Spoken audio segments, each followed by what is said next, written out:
right, good morning, everyone. Welcome to Public Advocacy. Today we're going to talk a little about public advocacy of the Maryland Commission on African American History and Cultures advocacy campaign that we recently held. I am Reverend Tamara England Wilson. I am the chair of the commission, and I welcome you here this morning. So if you'd like, would you introduce yourself and share your organization that you represent? I'm D.Min. I'm Director of Communications. My background is in professional recording artist. Oh, wonderful. Actress and voiceover artist as well. I have a background in product development and fashion, mass apparel manufacturing. Spent 7 years in New York doing that, and now I'm Director of Communications at Maryland. Great, welcome. My name is Journey, and I am a constant resident, I guess, of Hogan State. I went to school here and I've never left. So I've been Associate Vice President for Human Resources, and now I'm Special Assistant to the President. Wonderful. Master's degrees, 2 of them, and law degrees, so a little practice law as well. Okay. Wonderful. Okay. Well, let me give you a little information about myself. As I said, I'm the chair of the commission. My background is in speech pathology. I practiced as a speech pathologist in Baltimore City schools for 19 years and left to pursue full-time ministry. And now I am the pastor of a church here in Baltimore City.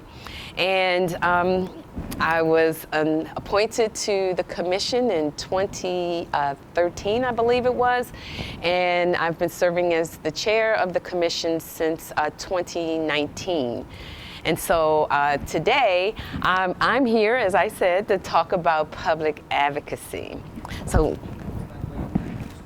oh, absolutely. The notes are wonderful.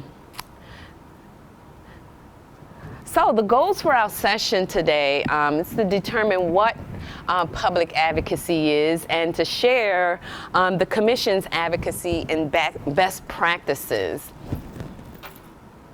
So I want to start off with asking a question. How do you define advocacy? Just in general, how do you define advocacy?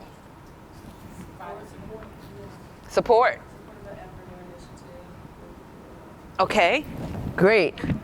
So here's an official kind of definition of advocacy: the activity of an individual or group that aims to influence decisions about a particular cause. So it could be any cause. You're supporting an effort, as someone said. So public advocacy is a little bit different. Someone read that for us. The activity of a group that aims to influence decisions about a particular cause or policy that impacts society within political, economic, and social environments. Okay, so publicly taking position on an issue and working to get others to agree with your position is really what public advocacy is. Can you think of some things that you can advocate for? Police reform, Black Lives Matter. What else? What other kind of things?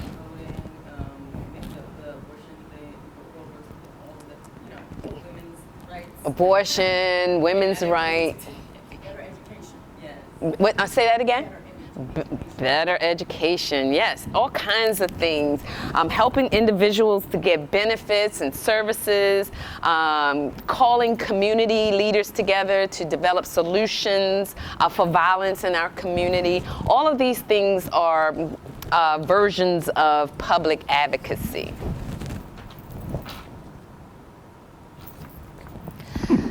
So why do you think advocacy matters? Why does it matter? In some cases, that's the only way things will change. You have to bring it to the attention of those who are in a position to make the change.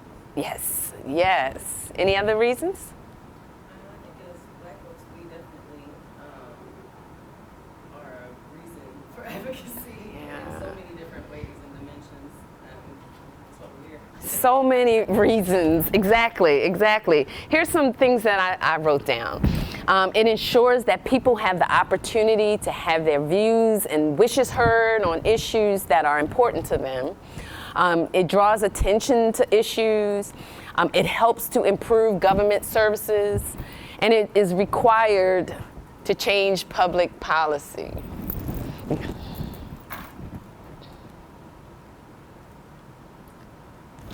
So, public advocacy is important because, as the last slide said, it is the only way to get policy change. And that's why the Maryland Commission on African American History and Culture sought to go to the Maryland legislature in 2021, 2022 to advocate for some change. And so I want to talk about that in detail this morning. So the first step in any advocacy campaign is to identify the problem. So I'm going to be reading from my notes a little bit, so forgive me for having to do that. So when you have an advocacy problem, you have to, an advocacy campaign, you have to identify your problem. And we called out some problems this morning of things that you can advocate for. Here's what our problem was. We were dealing with the commission not having enough funding for the commission and the state's museum, which is the Banneker-Douglass Museum. We also had the problem of funding of the African American preservation sites around the state. We have an African American preservation grant program, and it was inadequate to fund all of the requests that we get for support. Then we had the problem of capital repairs that had been ignored at the Banneker-Douglass Museum. And let me share that the Banneker-Douglass Museum is just not any museum. The Banneker-Douglass Museum is the state's official museum on African American history and culture. And we had repairs that needed to be done at the museum, and they had been ignored for years. So that was a problem for us. The next problem is that we were having differences of opinions on how to run the commission and how to run the museum. So we were running into all kinds of problems. And someone said this morning that as black folk, we have all kinds of problems. But you just can't have an advocacy program and just not define your problem. You have to be very specific about what your problem is. And once you know exactly what it is you want, then you have to plan out your strategy. So for us, we didn't want to go to the legislative session and not know what it is we wanted. We knew what our problem was, but we needed to propose a solution. And so we began strategizing. Strategizing is important in advocacy if you hope to gain any support for your solutions. So here's what our solutions were for each of our problems. We wanted to resolve our problem of inadequate funding for the commission by increasing state funding. We had a campaign already on the side where we were trying to raise $200,000 through our foundation, but we wanted the state to step up and increase funding. And then we wanted to have increased state funding of the African American Heritage Preservation Grant. Then we wanted another solution was to request funds for the capital repairs at the state's museum. And then we wanted to seek independence as a state agency. If you know anything about the history of the commission, it has moved from agency to agency in the 50 years that it has been in existence. And we wanted it to have its own independence so that we could function and achieve the mission that has been set for the commission. Yes? No, absolutely. Why did it move around like that? I have my own personal reasons of why it moved around, but this is a commission that was set apart to document and to preserve African American history and culture. Oh, wow. The latest organization was the Governor's Office of Community Initiatives. I believe we had, at one point, we were under Morgan. I think at one point we were under MHT. Don't quote me because I'm not sure, but we have traveled from agency to agency. And we were tired of it. Not just tired of being under an agency, but tired of not knowing, how it was a struggle, the structure, rules changed. We had persons who were not museum administrators telling us how to run the museum. We had persons saying to us, here's a perfect example. After George Floyd was murdered, we were told that we should not use the words police brutality. How do you tell a Black organization who's speaking to an issue how, what language to use, what's appropriate? And it was a fight, it was a battle. And so we thought, why keep having this battle? We need our independence so that we can determine what's best for our organization. Where do you stand now with that? I'm sorry? Where do you guys stand now? I can't tell you that yet. And she just said police brutality, so Welcome to you. So a strategy is what you're going to do to advocate for your solutions. If you're going to effectively advocate for your solutions, then as I said, you've got to have a strategy. So let's look at our strategy. So the first thing you have to do is to build your team. That's the first thing you have to do. And it says here, this can be elected officials, current and previous board members, volunteers, friends, donors, and staff. Why do you think it's important to build your team? And I would suggest that you start here on paper. Why do you think it's important to have your team? Who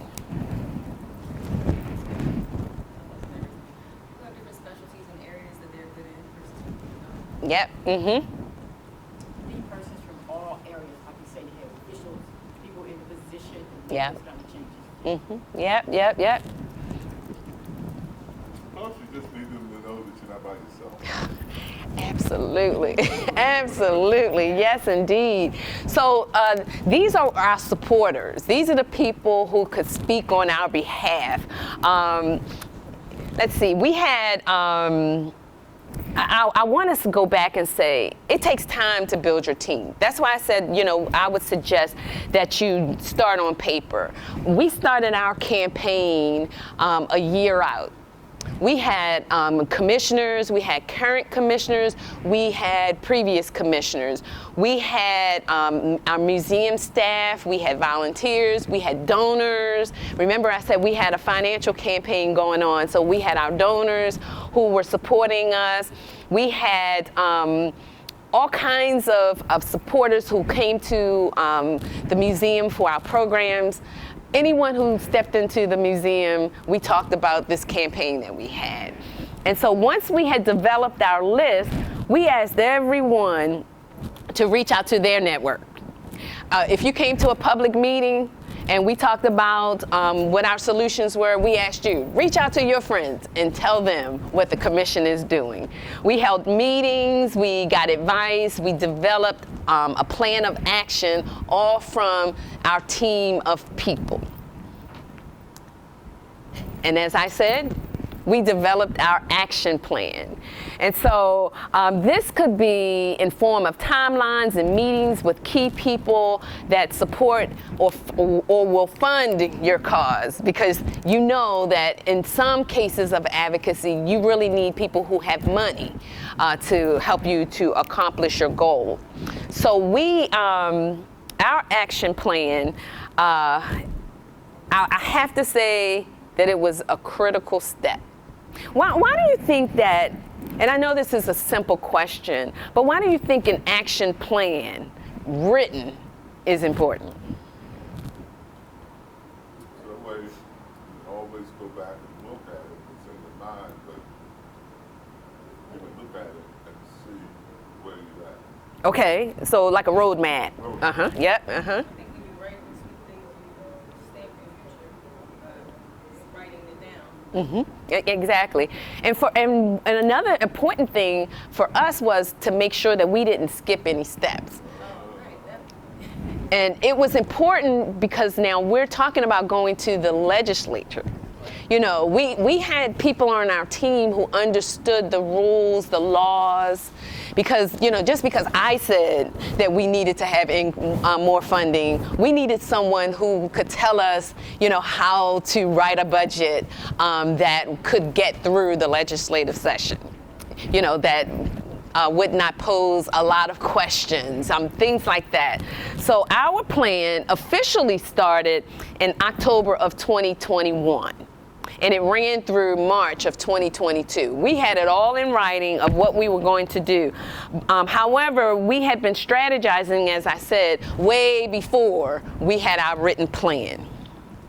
I would go as far to say that our plan started maybe 3 years before we actually started writing it down, because we had, going to be professional, we had been complaining about lack of funding for quite some time, and we had had conversations with persons to hear our complaints. And so we thought we were on the right path. But then as we went closer and closer to writing our plan down, we realized that there were some things that we need to, in some areas where we needed to pivot, if that makes sense. So that action plan helped us to do that. How long the commission is? 50 years? Commission is 50 years, yes. So 53 years now. So $1 million. Mm-hmm. 50 years. Everything goes up. So it was not a stretch to ask. Now, see, if we were coming to you, that would have been easy. But of course, that's not how it went. And that leads me right into this point right here. I'm glad to help you out. We had to build a case for support. It was not enough for us to have those conversations with legislators. We sat in people's offices and we asked questions, and they asked questions of us. But we had to go back and build a case for support. So your action plan and your case for support, they're going to work hand in hand. You write your case for support, and then something on your action plan may have to change. Here's where the information that you wrote will come alive, like your mission statement. We had, in our case for support, we had our mission statement, we had tangible evidence of how we impacted the community. So we talked to our partners that we have funded and asked them how the grant had helped them. Persons like Mr. Collins here could stand up and speak on our behalf. There have been many times when I walked into a meeting and Mr. Collins was there, and he took me over to someone and introduced me and talked about our action plan or our case for support. That's exactly what we did. So we wanted to look at budgets, as I said. We looked at budgets of comparable organizations. We wanted to see if our organization was actually on the lower end of funding. I mean, we knew that we were not getting enough money, but we needed proof. We needed documentation to show that the state's official museum was on the lower end of funding. And so that went into our document for case of support. We wanted to show that there were needs that we could not meet because we did not have enough funding and resources. We got professional reviews. We had persons come out to examine what was going on at the museum and give us reviews and give us estimates of how much it would cost for us to do the work that we had. We had a compelling document. Our document was a couple pages long, but what we did for our supporters, we made a one-pager so that they could take that one-pager and talk about what was going on. We had the documentation so that they could go back and get further support for what was in the one-pager, but we wanted them to have just bullet points where they could just talk about what was happening with the commission and this campaign that we had in place.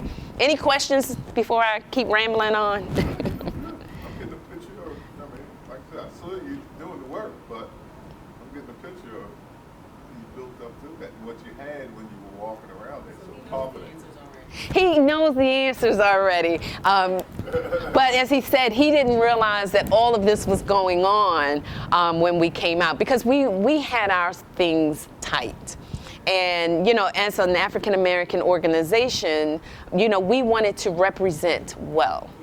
We wanted to represent well because what we were asking for was historic. And as you said, the commission has been around for 50 plus years, and we deserve to have, come on in, we deserve to have these increases because we were doing the work. But we could not come to the legislative session not having done the work, because we know we were going to be scrutinized.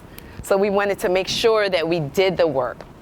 So let me share a little more of what we did. So we built this compelling case for this policy change.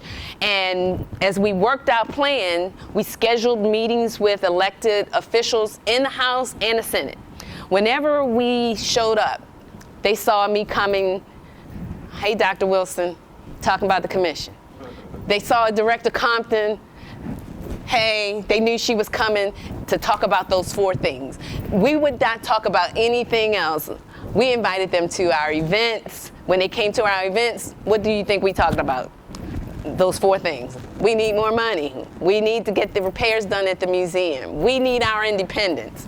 Everywhere we went, they knew about these solutions we had. We had phone calls. We made phone calls. We wrote letters. We called persons who had received grants from us, and we asked them to do the same thing. And we asked them to call their networks to do the same thing. So if you met me for the first time at an event, guess what I was saying to you? Hey, I'm Tamara Wilson. I'm the chair of the Maryland Commission on African American History and Culture. Here's what we need your support on. Because people, once they came to the museum and came to one of our events, they said, how can we support your work? And so we made sure that we gave them something to hold on to. We made presentations. Whenever we were invited somewhere, we made presentations. We had PowerPoint presentations, and we just told our story. Because how many understand that storytelling is a powerful form of advocacy? And we started off by introducing ourselves and sharing just a little more about ourselves. And we told a story about who we are. Because you'll remember the story more than you'll remember these facts that I may talk about, right? Any questions, any thoughts? Okay,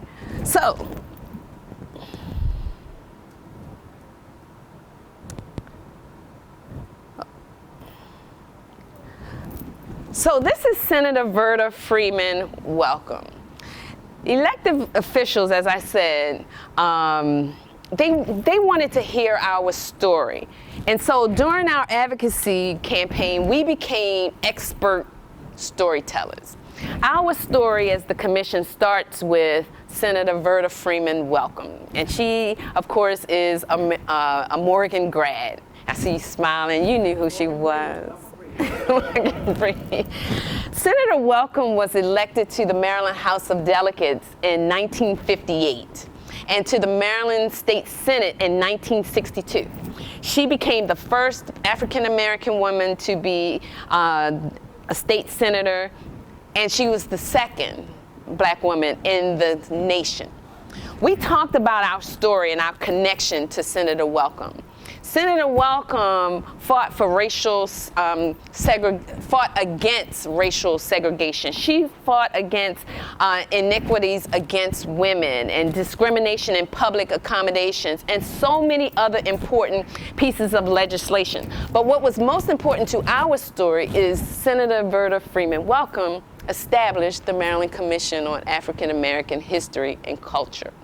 And so everyone in the Maryland state legislature knew Senator Welcome. And so we had to tell the story about why she developed this commission. This commission was established to deal with the racial uprising that was happening after Dr. King died. Senator Welcome believed that if we knew more about each other, if black people knew the significance that our ancestors had in building and shaping the state of Maryland, they would have cultural pride. But she also recognized that if the white community knew about all of the significant roles that we've played in shaping this state, that racism would begin to be uprooted from our system. And so she set up, excuse me, along with Dr. Benjamin Quarles, who's also a Morgan, not a Morgan grad, but a chairman of the history department, renowned historian, and we learned a lot about him on yesterday. And she teamed up with Dr. Quarles to establish the Commission on African American History and Culture. So we wrapped our advocacy campaign around the story of how the commission came to be. Had anyone heard about Senator Welcome before I mentioned her? Of course. Of course. So, the Welcome Bridge, absolutely, yes, yes. Well, I heard when they redid it, the students for the past 20 years thought it was just Welcome to Morgan. There was no, because there was no Delineation of fact. right. So there was no plaque there. It is now. That's what I'm saying. Yes, Yeah, it is exactly. now. Yeah, but before they redid it, They just thought it was welcome. welcome. Yes. I can't remember exactly when it was, but the commission helped to get those plaques put into place. I think it was maybe I want to say maybe in like 2015 or something like that, and we had a big celebration. But it is the commission's goal to bring Senator Welcome's legacy back to the forefront. We want people to know about the great work that she did and about how she established this commission, because of this commission, so many great things are happening in our community around the state. We have heritage sites that are being restored because of the work that she did. We have cemeteries that are being repaired because of the work that she did. And so we shared everything about Senator Welcome. We wrapped our campaign around her story. And then we went into talking about how we have oversight of the state's museum. We started off talking about the Banneker-Douglass Museum. The commission has oversight of the museum, and we talked about how the museum grew out of the preservation of the Mount Moriah AME Church. That was important to our story. We talked about since its founding that it's been a popular tourist site. That when people come to Annapolis, they're coming over to the museum because they want to see that museum. And if you haven't been to the museum, I encourage you to come, right? Right. You're coming next week? Absolutely. Just don't come on Monday. And I'll come. I know it's closed on Monday. It's closed on Mondays, yes. So we have outstanding exhibitions, we have youth conferences, we have symposiums like this one. We talked about how it's become a sacred place for persons to come, to have those hard conversations about race. We really talked about that story. We shared about the commission's oversight of the preservation grant. Many people didn't realize that all of that started because of Senator Verta Freeman, welcome. And this guy worked on her campaign, must have been 1970. Yes, he shared that story with us on yesterday. I hadn't heard it. Would you like? Third grade.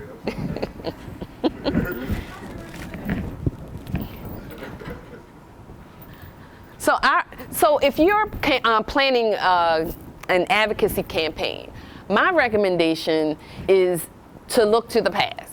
Are there pioneers in your work that can help to push your cause? You know, why was their work important?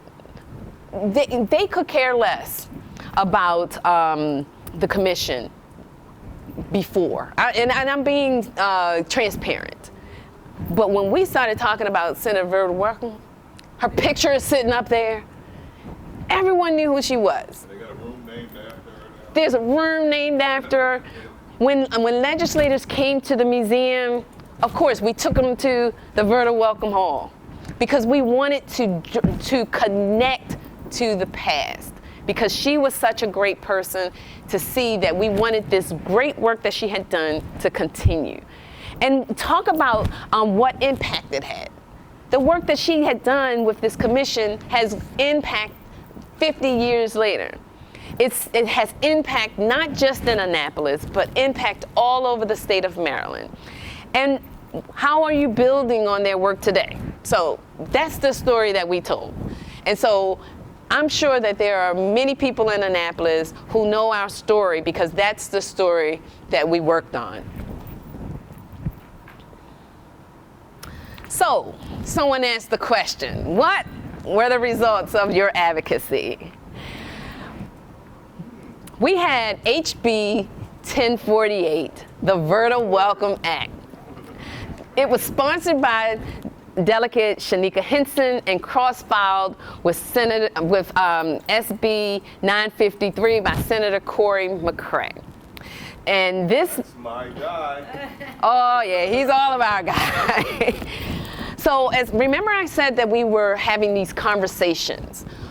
We talked with Delegate Henson, and she had been to our events, she had been to the museum, she had seen us all over the state, and we asked her to sponsor our bill. Where's she from? Annapolis. Yes, it's right there in Annapolis, in our backyard. She's brand new, right? She's new, yes. Exactly, yes. And Senator Corey McCray is senator here in Baltimore, and we went to his office. As I said, I'm a commissioner from Baltimore City, and went to his office and said, hey. And we asked them to sponsor our bill, which would establish the Commission on African American History and Culture as an independent unit in the executive branch of state government. Now, we were already in the executive branch of state government, but we wanted, as I said, independence. Sure, come on in. Okay. And then we asked them to increase our annual appropriation to $1.6 million. Prior to that, our budget had been somewhere between $600,000 and $650,000 to run the state's museum and the state's commission. And so, as I said, we were under another organization, which, if you know much about state government, state funding, our money went where? To them. And then how did we get what we needed? They dished it out to us. Now, remember I said, we had a lot of things that were going on in, wrong at the museum, capital repairs that needed to be done over the years. And so we were not getting the money that we needed to make those repairs. Most of the money that we were getting went towards what? What do you think it was going to? Salaries to pay employees, which meant very little money was left to do the work that we needed to do. Thankfully, we had a great foundation that raised money to help support the work that we did. I'm sorry? We have 5 employees, a small staff of employees to do the work of the commission and to run the museum. Okay, let's see. Advocacy results. We also had HB 1088, the African American Heritage Preservation Program. That bill was sponsored by the Speaker of the House. Now, what's critical about this, the Speaker of the House was the person who established the African American Heritage Preservation Grant 10 years ago. So she knew that we were not really able to handle all of the requests that we were getting over the years for our grant, and so she agreed to sponsor the bill. And delegates Benjamin Brooks and Cherie Sample Hughes signed on along with her. So we asked that the annual amount of appropriation for the grant would go from $1 million to $5 million. And there was a requirement that recipients of certain grants had to have matching funds. And you know that many of our grassroots organizations cannot afford to have matching funds. So we asked for that to be repealed. Okay? Now, once the delegate Brooks is sworn in as Senator Brooks now, let's find out where he lands. Okay. So, excuse me. So, let me see, let me read my notes. So, you wonder how your advocacy will end up after you do all of this work. This is what we went into session with. HB 1048, HB 1088. So, I'm going to tell you exactly, I don't think I have a slide for it. So I'm going to tell you what happened. We have, for HB 1048 passed through the House, flying colors. It went to the Senate, and it flew through the Senate, flying colors. We finally got the governor to sign off on the bill. Therefore, it became law. And the commission is now an independent unit within the executive branch of state government. All because of the advocacy of not just the commission and the commissioners, but because of the supporters of the Maryland Commission on African American History and Culture. And we also received the annual appropriation of $1.6 million for the commission, which will help us to hire staff. It'll help us, I'm not gonna say we're gonna be able to hire staff, but it will help us to pay our staff that we currently have at a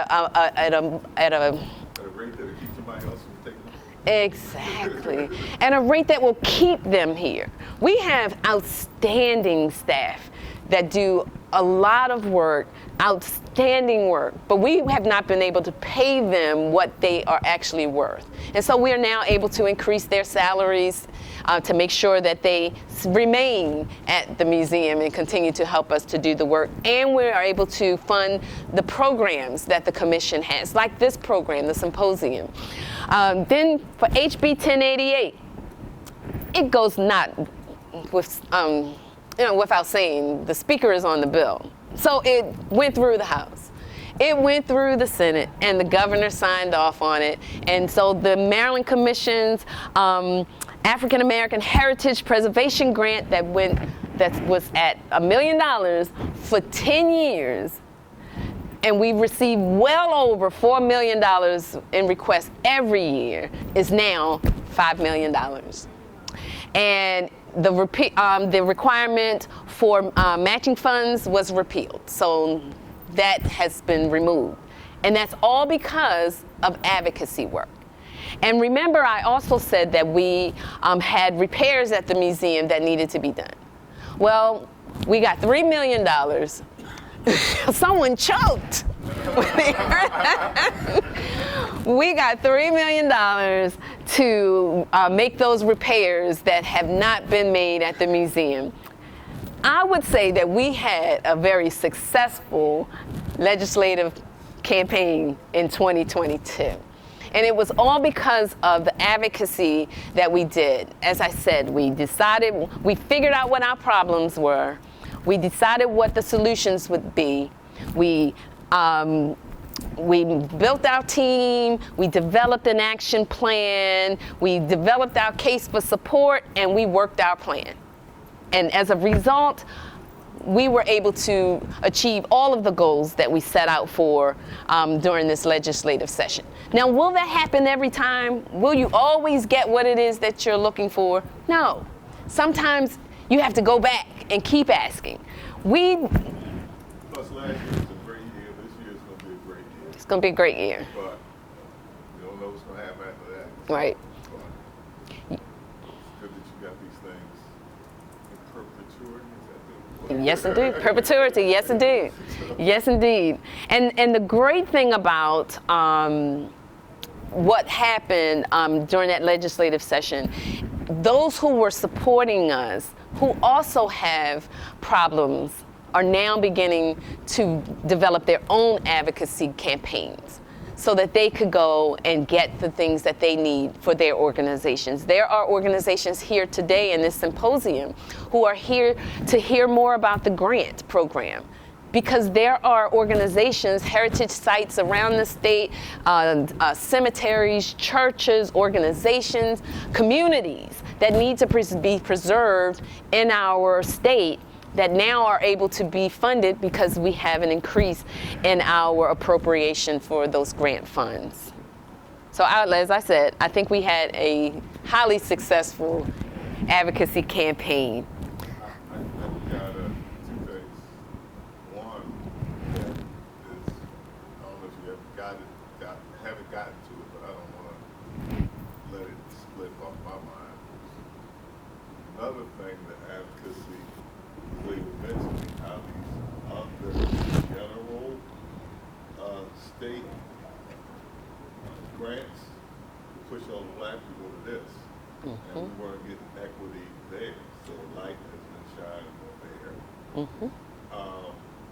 Also, my advocacy, I've always been someone who know who the people were, talk to them, but my advocacy part started. We had our retired reservists, and we had a piece of legislation that would reduce the age of eligibility to receive your retirement compensation from 60 to 55.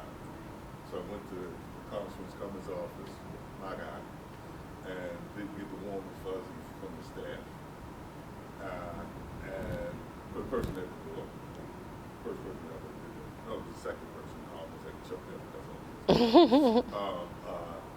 but when it came around that I didn't get the response that I was expecting, the chief of staff called me, and when I called him back, he said, "Hey, George, how you doing?" I said, "Well, Congressman, chief of staff left me a message, said, call me on my cell phone." I don't know. You told me. Because I was thinking, the last message I left, I was saying, won't be going to the Congressional Black Caucus receptions anymore. Won't be invited to the Christmas party this year. But that's not what it was. He said, "George, nobody knows what you're thinking till you tell them." He says, "If you think that just because it's a bill here, that we don't know it till you tell us." So he says, "Yes, he's on it. And he's on it because you brought it to us." And I felt the relief. So I said, "Ooh, maybe I might get some invitation this year." But that was basic. Nobody knows what you think what you want until you tell them. Exactly. And that our entire campaign was wrapped around telling our story. I cannot tell you the number of times that we walked in the House building and just peeped our head in a meeting. Chairman Barnes, every time I see him, I'm like, I'm not asking for anything. Because I'm telling you, the man had to be sick of me. He would be going into a meeting, and I'd just be at the door. "We have your support." Because I wanted to make sure that they did not forget. But really, that is how it's done. That's how it's done. You got to just maybe stop seeing it. No, you're not doing They have to know, and it wasn't that we weren't trying to pester them. We were advised that you have to go and talk to them. So we sent requests out, and then if we did not get a response saying, yes, you can come and have a meeting with us, then we called someone else to say, can you get us a meeting with such and such person?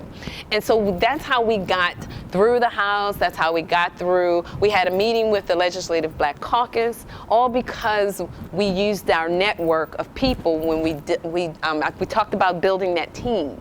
There were people who that I had never met, but because I knew this person, they introduced me to that person, and then I was able to get a meeting with them. And after we were successful with our advocacy campaign, we went back and we said thank you. We have thanked Senator McCray and Delegate Henson. Oh yeah, we made sure that we thanked them because the Speaker of the House, Delegate Brooks and Sample Hughes, they know that they helped us to get what it was that we needed for the commission and the museum and for the citizens of Maryland, because the work that we do impacts on every person in the state of Maryland.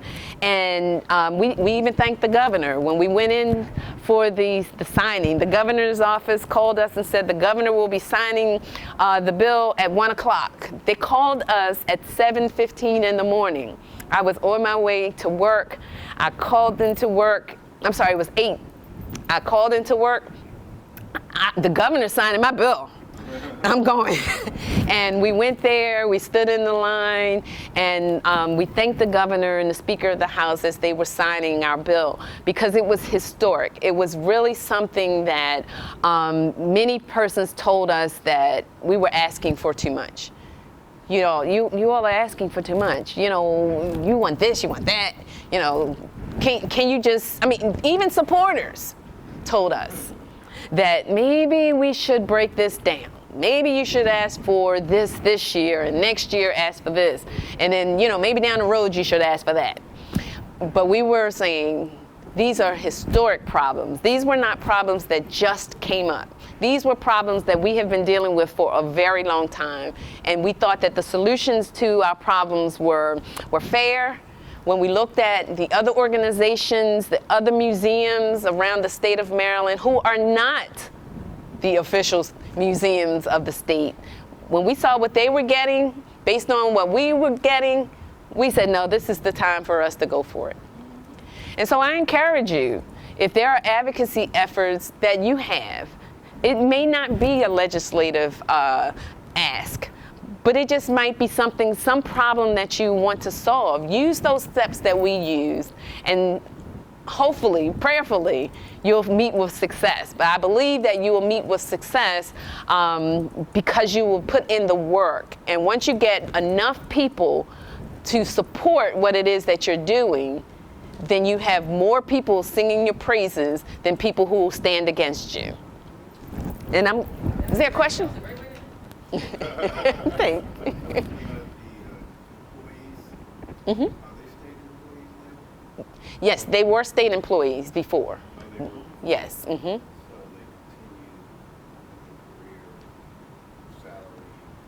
Yes. Yes.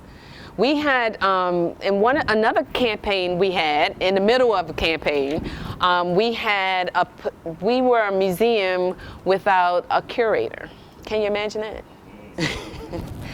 And we could not afford to keep our curator. She was a consultant. And so we had an advocacy plan in place to advocate for a pen for her. So we fought for that. We were able to get the lieutenant governor, a meeting with the lieutenant governor. We talked to the lieutenant governor about our problem. We're a museum. We are the state's official museum. We need a curator.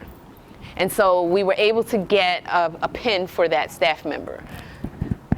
So yes, all of our employees are state employees right now.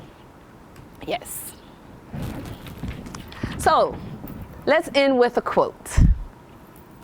Dr. Angela Davis once said, I am no longer accepting the things I cannot change. I am changing the things I cannot accept. And I'm sorry? She flipped that prayer, because isn't that the That serenity prayer. Exactly. And when we get to the point where we say that we're changing the things that we cannot accept, I believe that we'll have more successful advocacy campaigns in our community. And I encourage you to step out on faith and do the things that you need. And if you need any support from the Maryland Commission on African American History and Culture, we're here for you. Thank you for attending our session today. Are there any questions before we close out? What was your biggest takeaway from that announcement? Annapolis is a very interesting place. Interesting. So my takeaway, if you know me, I'm not timid. Would you say that, Brother Bennett? I am a very direct person. Once I set my mind to do something, we're doing it. But Annapolis taught me that I had to learn how to play politics. And that was something that I didn't want to do. Okay, sure. I don't like politics. I just think that you should do things because it's the right thing to do. And so we had to shift. Well, I had to shift my thinking. People are not just going to do the right thing. So I had to learn the game. And the game was this action plan, talking to people and selling this idea of doing the right thing. And so I realized that there are more people in Annapolis who want to do the right thing, but I still had to go through this politics in order for them to do the right thing. And so I guess my suggestion to people would be learn how to play politics, smile, and be nice if you really want to get what it is that you want to get done. We didn't have to do anything illegal, but we had to take phone calls. We had to, have people challenge something that was right. Fix the museum. It's the right thing to do. Why? Because it's the state's museum. Why should I have to tell you that it's the right thing to do when you say it's the official museum? You would think that certain things are just plain and simple. But in Annapolis, it's not plain and simple. You have to state your case, and you have to, I guess because there's so many other people who have problems that need to be resolved. So you have to make your case so strong that they can't deny it. And so it taught me that I had to learn to tell my story in a way that others could receive it and see that it was a problem as well. I've dealt with quite a bit. I've written legislation at the university. I've written testimony when I was in law school. But what you said is absolutely true, and that is you got to tell them why it's a good thing. Mm-hmm. They don't always know that. And also what you said, they hear so many requests Yes. that they have to understand we don't have all the money in the world. So we have this amount of money, and I got to be determined how to divide it up. Yes. So I've seen that also with, I don't need to do that anymore, but I watch the president here at the university when we go down to testify and indicate why we need certain things and why we're beginning. That's why we just had that brand new building, residence hall built. Mm-hmm. Another one about to come up and up. Because you have to go ahead and make your cases. Exactly. And be succinct. Absolutely. And know who to talk to. The first time I wrote a bill and I pulled someone I knew was in the legislature, but he was in the wrong county. Oh. City. So that's the other thing. You got to make sure you talk to the right person when you talk. Yes. Someone who actually, can make the case for you. Someone in Baltimore City can't make the play for someone in Baltimore County. Right. So that's also understanding who's there and where they are and who they represent. That's all the difference. That comes in with building your team. when for us, the good thing for us is that we're a state agency, and we have commissioners from all around the state. So we had people reaching out to legislators everywhere. So I could walk down the hall and see someone from on the shore and ask them the same question: are you going to support the bill? Because it impacted everyone. Yes. But it was good that he was from Baltimore City and you approached was he Baltimore City delegation chair at that time? No. Okay, all right. So No, I don't think so. Yeah, he just gave up the chair because he went from them to Antonio. Yes. And they have a friendly competition Mm. on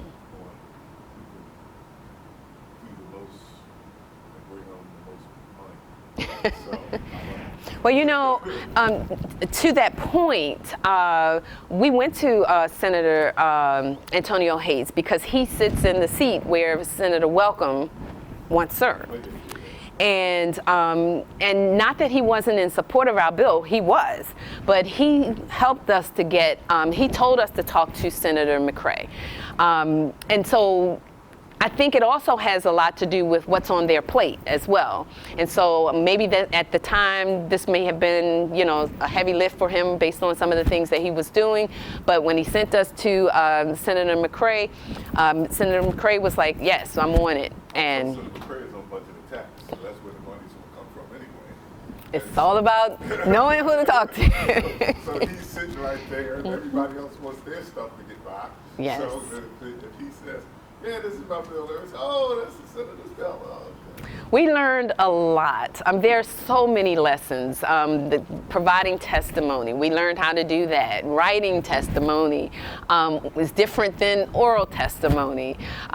When we went to sit before the Budget and Taxation Committee, you know, we're sitting there and, you know, we get our opportunity to talk and, you know, we read our statement and then, you know, questions are asked of us. And then we provided testimony virtually. We provided testimony in person. And once we finished and they voted, you know, we didn't know what was next. And so, you know, the measure passed and then, you know, we walked into the hallway and Senator McCray said, congratulations. And we were like, what? So, you know, the process, we were learning as we were going. And I'm sure that, you know, many people have been through this process and their process may have been, you know, slightly different. And so they had advised us on many things, but we didn't really understand it until we were actually walking through it and actually seeing things happen. And Annapolis is a beast. It's a beast.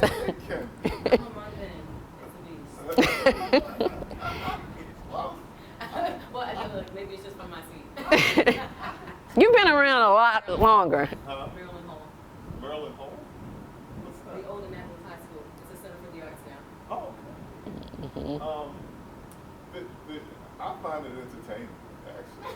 I don't think I know enough yet. Yeah, I'm with you on that. Need any assistance, please Yes, feel I'll free to let me absolutely. know. But because I think for me is that I know these people as people. And then when I go in there and I see everybody else, I see them as people. And Corey reminded me that, he says, yeah, man, I used to sit on that. This is exactly what he said. He was not, we know each other from late, firefighter, he's an electrician. And he was in charge of the young trade. And so the guy heard, he said, hey, George, why don't you join the young trade? I'm not young. He said, you like this guy Corey? I said, do I have to? He said, no, you like this guy. He needs some help. And he did. So I joined the Corey Fuller. So it was the organizer. So I was the organizer. Then, so we'd have all these conversations. And so he'd come over to my house. He started the best Democratic Club. And so he'd come over to my house, we'd sell him tickets. Because he called and said, hey, we have an event. I says, yeah, when is this? It's such a, it's the 25th, okay? Give me 2 tickets. He says, okay. So, did that a couple times. So, yeah, give me 2 tickets. He says, wow, every time I call you, it's not harder than some of these tickets. You always say, give me 2 tickets. I said, they're the same price, aren't they? He says, yeah. I said, well, give me 2. So he's sitting on my porch and he says, wow, talking to you is so easy. And talking to those other folks, it's like, I said, boy, you don't know love? He says, no. He says, and I'll talk to you, I'll ask them the same question. They give me the runaround and give me something. I talk to you, you give me the answer. I go back talk to them with the answer. Then they open up. He says, I don't understand. I said, Corey, you don't know? He says, no. I said, Corey, they're French. I think they're Italian. Oh, wow. He said, why do they do that? I said, I don't know. I said, I want somebody to take my job. I don't know why they think that. So that's what. Corey,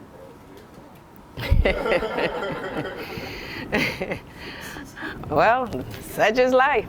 All right, well, our session is over. Thank you all for being here. I really appreciate it.